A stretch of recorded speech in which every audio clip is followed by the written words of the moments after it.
নমস্কার। গ্রন্থপাঠ চ্যানেলের পক্ষ থেকে সকলকে জানাই স্বাগতম। এই চ্যানেলে যে কোনো ধরনের গ্রন্থ পাঠ করে শোনানো হয়। এই অডিওতে আমি পার্থ গুহ আপনাদের পাঠ করে শোনাচ্ছি কাশিরাম দাসের মহাভারতের আদি পর্বের অতি উল্লেখযোগ্য একটি কাহিনী, কুরু পাণ্ডবের বাল্যক্রীড়া। আপনারা সকলে সম্পূর্ণ কাহিনীটি মন দিয়ে শুনুন। ভালো লাগলে লাইক করুন, বন্ধুবান্ধব এবং আত্মীয় স্বজনকে শেয়ার করে দিন। সেই সঙ্গে একটি বিশেষ নিবেদন, যারা এখনও চ্যানেলটিকে সাবস্ক্রাইব করেননি তারা অবশ্যই চ্যানেলটিকে সাবস্ক্রাইব করে সঙ্গে থাকুন এবং মহাভারত পাঠ শুনতে থাকুন। এখন শুরু করছি কাশিরাম দাসের মহাভারতের আদি পর্বের বিশেষ উল্লেখযোগ্য কাহিনী, কুরু পাণ্ডবের বাল্যক্রীড়া। একদিন তথা যত কুরুপুত্রগণ নগর বাহিরে ক্রীড়া করে সর্বজন, এক গোটা লৌহ ভাঁটা ভূমিতে ফেলিয়া হাতে দণ্ড করি তাহা যায় গড়াইয়া। হেন লৌহ ভাঁটা তবে দৈব নির্বন্ধনে নিরুদক কূপ মধ্যে পড়িল তারণে। কূপেতে পড়িল দেখি সকল কুমার, তাহা তুলিবারে যত্ন করিল অপার। কিন্তু কিছুতেই কৃতকার্য না হইল, হতাশ হইয়া সবে ভাবিতে লাগিল। লজ্জিত হইল সবে মলিন বদন, হেনকালে আইলেন দ্রোণতপোধন। শুক্ল বেশ শুক্ল বস্ত্র স্কন্ধেতে উত্তরী, শ্যামল দেহের বর্ণ গতিমত্ত করি। শিশুগণে দেখি দ্রোণ বিরস বদন, জিজ্ঞাসেন মনোদুঃখ কিসের কারণ। এতেক শুনিয়া বলে যতেক কুমার, ধিক ক্ষত্রকুলে জন্ম আমা সবাকার।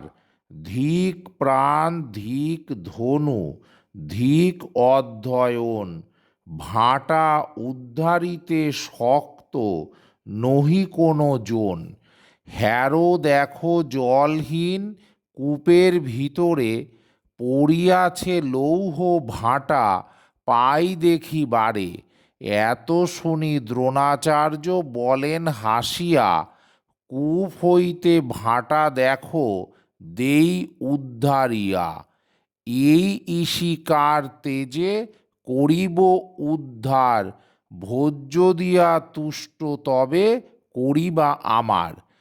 এক বাক্য হইয়া সবে কর অঙ্গীকার, অবশ্য উদ্ধারি দিব লৌহ ভাঁটা যার।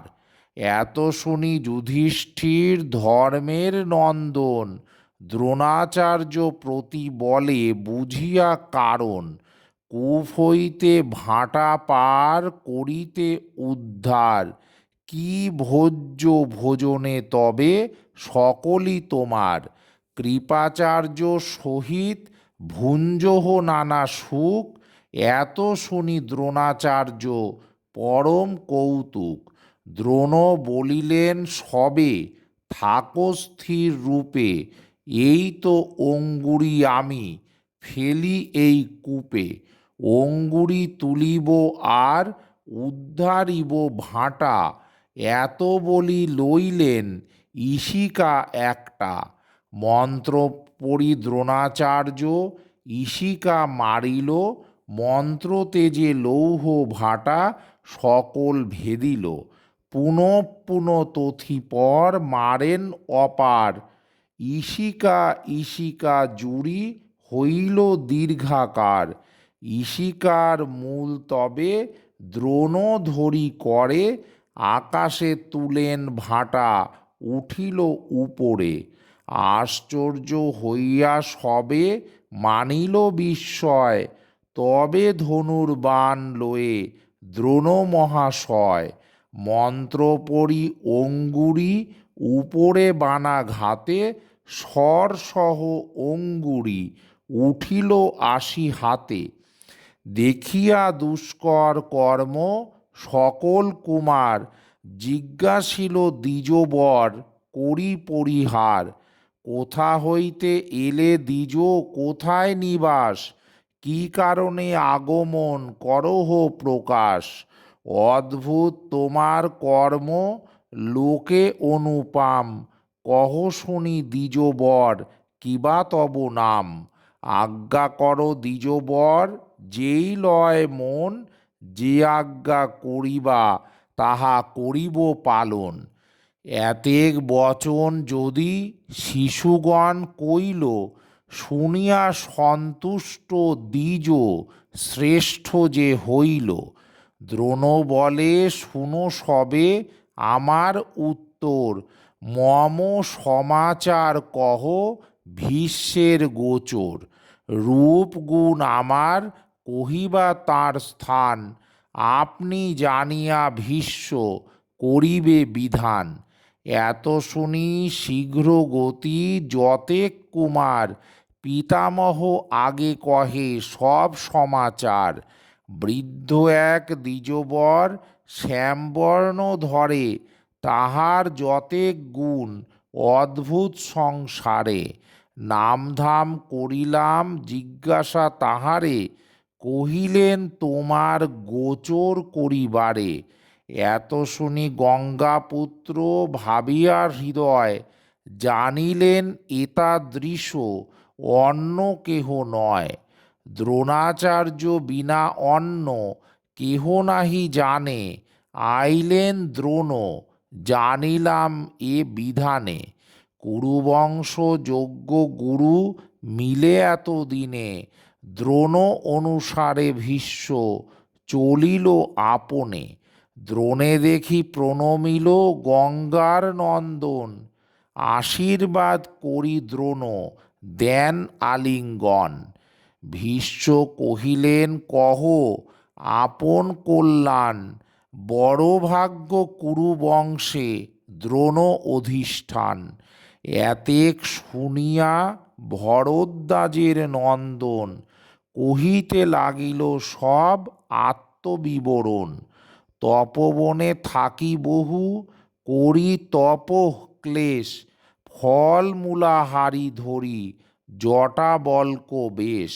এইরূপে বহুদিন থাকি তপবন, হেনকালে পিতৃবাক্য হইল স্মরণ। বংশহেতু কতদিনে পিতৃ আজ্ঞা পেয়ে, গৌতমী কৃপের ভগ্নী করিলাম বিয়ে। জন্মিল তাহার গর্ভে একটি নন্দন, অশ্বত্থামা নাম তার দিল দেবগণ। কতদিনে ক্রীড়াকাল পাইল কুমার, শিশুগণ সঙ্গে সদা করো এ বিহার। আচম্বিতে একদিন আইল ধাইয়া, আমার অগ্রেতে কহে কান্দিয়া কান্দিয়া। গোবিদুগ্ধ পান করে সকল বালক, সেই মতো দুগ্ধ দেহ আমারে জনক। অনেক রোদন করি মাগিল নন্দন, দুগ্ধ হেতু করিলাম বহু পর্যটন। গরিব কারণে ভ্রমিলাম বহু স্থান, সত্যশীল কেহ না করিল গোবিদান। নাহি চাহিলাম কোনো অধমের স্থান, গোবিনা পাইয়া গৃহে করিনু প্রস্থান। গৃহে আসি দেখিলাম বালকের দল, আনিয়াছে পাত্র ভরি পিটালির জল। পিটালির জলে সবে দুগ্ধ বলি দিল, আনন্দিত হইয়া শিশু তাহা পান কইল। সকল বালকগণ নৃত্য করে রঙ্গে, অশ্বত্থমা নাচিতে লাগিল শিশু সঙ্গে। ইহা দেখি শিশুগণ বলা বলি করে, যার পুত্র পিষ্টদক পিয়ে হর্ষ ভরে। দুগ্ধপান কইনু বলি নাচিছে সঘনে, ধিক ধিক শতধিক ধনহীন দ্রোণে। শিশুগণ উপহাস তাহারে করিল, পুনরপি আসি পুত্র আমারে কহিল। পুত্রের বচন শুনি চিত্তে হইল তাপ, জননী শুনিয়া বহু করিল বিলাপ। বহুমতে বিলাপিয়া ভাবি মনে মনে, আপন কর্মের ফল না হয় খণ্ডনে। ধিক তপ ধিক জন্ম ধিক পরিবার, ধিক জ্ঞান ধিক ধ্যান জ্ঞান মোর, ধিক কলেবর। ধিক ধিক শতধিক আমার জীবনে, পৃথিবীতে গৃহবাসী ধিক ধনহীনে। এতেক ভাবিয়া পূর্ব হইল স্মরণ, বালক কালেতে সখা পূষত নন্দন। অত্যন্ত সৌহৃদ্য ছিল তাহার সহিত, পাঞ্চালে গেলাম ভাবি পূর্বের পীড়িত। সখা বলি সম্ভাস করিনু দ্রুপদেরে, দেখিয়া অনেক নিন্দা করিল আমারে। কোথায় দরিদ্র তুমি আমি নৃপমণি, তব সনে সখ্য কবে আমি নাহি জানি। পুনঃ পুনঃ কত বলে নিষ্ঠুর বচন, সেবকে বলিল দেহ একটি ভোজন। এতেক নিষ্ঠুর বাক্য শুনিয়া তাহার, ক্ষণেক বিলম্ব তথা না করিনু আর। ভেদিলেক মর্ম মম তাহার বচনে, এ প্রতিজ্ঞা করিলাম তথির কারণে। আইলাম প্রতিজ্ঞা করিয়া নিজ চিতে, প্রতিকার করিব তাহার ভবিষ্যতে। সেই হেতু আইলাম হস্তিনানগর, কি করিব প্রীতে তব কহ নৃপবর। ভীষ্ম বলিলেন ভাগ্য বড়ই আমার, অতএব হেথায় করিলা আগুসার। এই কুরু জাঙ্গল কৌরব অধিকার, রাজ্য অর্থ পরিবার সব আপনার।